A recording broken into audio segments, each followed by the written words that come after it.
If you were the only person living in the world, the only person, there's no one else on your radar, integrity wouldn't really have any meaning, because when we think about like the first attribute or characteristic, the DNA trait that I said, integrity has moral connotations internally inherent.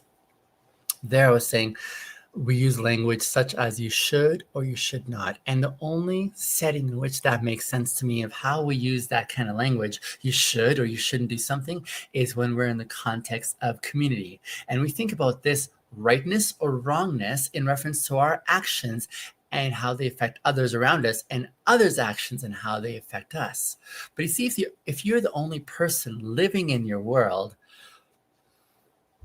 and there's no one else that you have to be aware of, basically you do whatever you want, right? You go and exercise your interests and your pursuits and your desires. You just kind of actualize them without a frame of reference of anyone else. And so there's the conversation is saying you should or you shouldn't do something becomes meaningless, because that only comes into reference when you have to acknowledge that there are others in your space that you have to attend to and be aware of, especially in relation to how your actions affect them. So the second characteristic or DNA trait that I thought about when I thought of this word integrity is it doesn't make sense unless you're in the context of community.